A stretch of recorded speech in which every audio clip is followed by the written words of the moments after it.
Welcome to the Paul Chandler Show, everyone. I'm your host, Paul Chandler.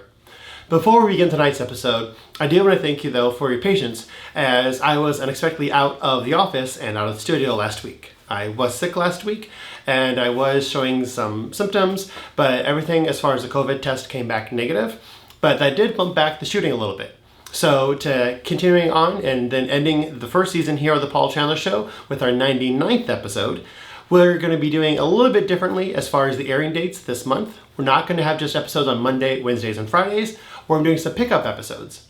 So continuing right where we left off about a week and a half ago, tonight we'll be continuing our op report, Dissection, and the male genital system. So stay tuned and we'll be right back, and we'll be looking at the op report dissection, but now on the male genital system.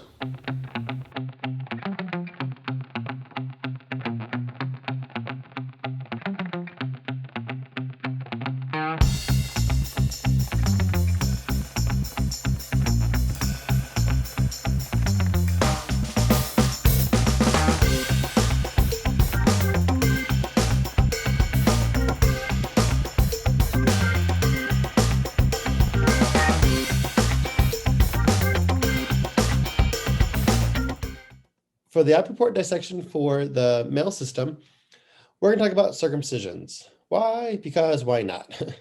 So we have the pre and post-op diagnosis, the desire for circumcision. And so we'll get the IC10 code second, but look at the procedure code first, because procedure, we have circumcision. So if you look in the back index of the CPT, we have circumcision. Then we can drop down to a few different options. We can drop down to the repair or surgical excision. And there's no mention about a repair going on. It's about the circumcision itself. So then from surgical excision, then I have the options of 54161, or I could drop down to neonate 54150, 54160. Now, just like you have the rule and diagnosis coding in ICD-10-CM with that book, never code from the front of the book, go to the back of the book and verify the code.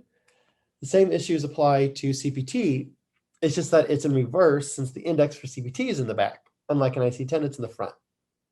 So with the CPT index in the back, the rule being never code from the back of the book. I always go to verify the front.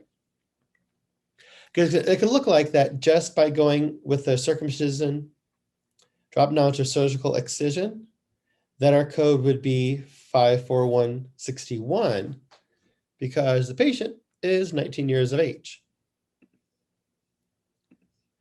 And we have the two codes to drop down for circumcision, drop down surgical excision, drop down neonate, 54150, 54160.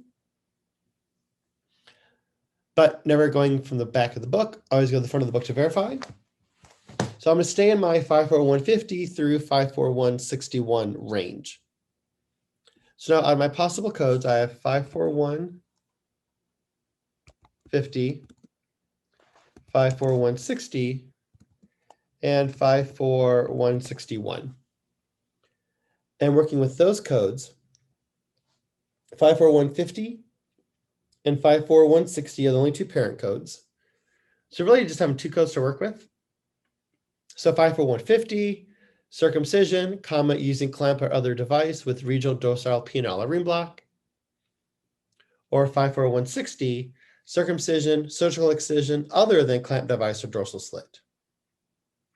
So I have some key phrases in here, but I want to look for the phrase though, clamp, device, dorsal penile, or ring block. And then when scanning through, it's going to show dorsal penile block with a modified ring block. So that I care about.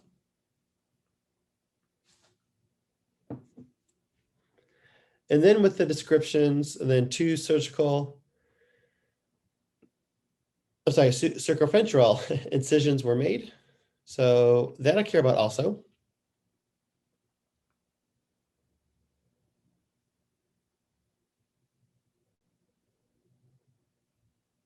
With the two circumferential incisions. So those are two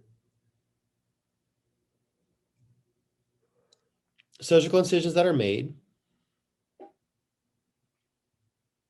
and that all depends on the technique. So as the patient is 19 years of age, then they typically will go through and use the phrases surgical excisions, surgical incisions, circumferential incisions. So in this case, though, the patient is getting the 54160 option, the surgical excision. And what makes it there is that phrase just highlighted by where it says number 4 in brackets. 2 circumferential incisions, just making it surgical. Yes, the patient is getting the dorsal penile block and modified ring block, but even though that's typically more used on neonates, it can still be provided on a patient who's 29 days of age or older. So out of our possible circumcision codes that we have, we can eliminate out 54150 because yes, the patient is getting a dorsal penile or ring block, but by where it says 4 in the brackets, the patient is getting the 2 circumferential incisions. So that's the main part that's being used. And yes, the patient's getting a surgical excision, but they're also, the 19-year-old, is also getting the dorsal penile ring, modified ring block that typically the neonates do. Again, though, we would call this as a 54161 because the patient's getting a surgical excision. That makes it from the phrase 2 circumferential incisions. And the patient is 19 years of age, meaning older than 28 days of age for code 54161. And then on the ICD-10 side, we have the post-op diagnosis being the desire for circumcision. So the patient, everything's fine before, everything's fine after.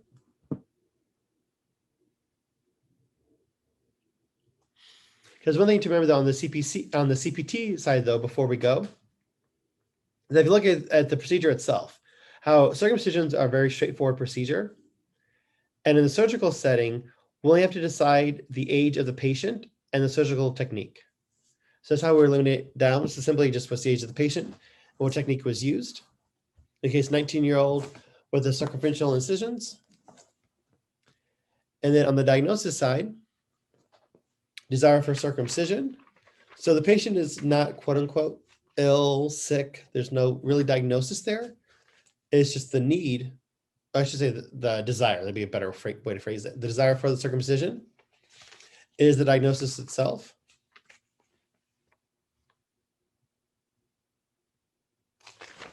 So if we look up circumcision,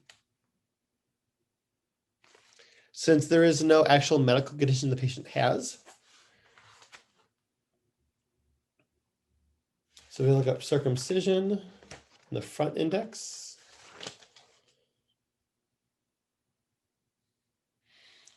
And circumcision, and then it says in absence of medical indication, ritual or routine, C41.2.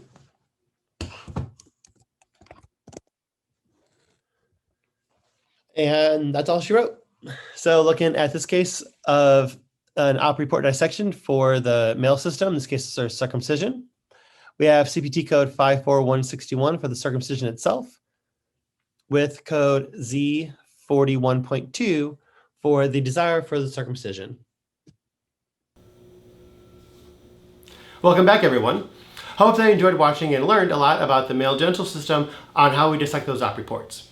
Now, I do want to take a personal moment here on the Paul Chandler Show because I'm Paul Chandler after all. And how we mentioned at the beginning of the episode that to be able to catch up from me being out last week being sick, non-COVID, but still being sick, that we're going to be doing some catch-up episodes. So you can look at the description of this video and it'll have all the remaining air dates for the episodes for 2020, because it does look like I am pretty darn sure as of right now we're going to make it to the end of 2020 and get into 2021. So, however, though, with it being Monday, December 7th, 2020, I do want to take just a personal time, a few moments, and I do appreciate you for indulging me on this, that not to get political on anything and, everyone's opinions on basically 2020 and the topic of COVID and masks and social distancing and whatnot. But that is one thing. It's now beginning of December, and this is 9, 10, 11 months, depending on how you look at it, we're into it. That a lot of the country is not in nice, warm, sunny Florida, Orlando, as we are here. And when it gets cold outside, you tend to stay inside more. So no matter what your personal beliefs are, your political beliefs, your professional, whatever kind of beliefs you want to call it, I just want to say that for someone who thought possibly had it, but luckily didn't, that just remembering though that simply just wear a mask. And social distance, of course, when it's able to, all the CDC guidelines and whatnot, everyone has heard it all. But that's one thing that I even see. Again, I work here. Our studio is in downtown Orlando, and I'll leave the studio at night and I'll drive down Orange Avenue. That's like our main street here, if you will, in Orlando. And bars are open, restaurants are open, and no one is wearing a freaking mask, or most people are not. And all I have to do is look on the news, whatever news program you get your education from, and seeing that we're not out of this yet. So I'm gonna go on and on because we've been hearing it for months, but just a couple simple things that everyone can do. It's simple, just 2-ply, of course, but simply just put on a mask if you're with others. And of course, make sure your glasses don't get foggy if you do wear glasses on it. Somebody just wear a mask. There's plenty of designs out there. You can make them look fashionable. And remembering that this is not just for you, but for others as well. So again, just thank you for watching the Paul Chandler Show, and have an awesome rest of your night.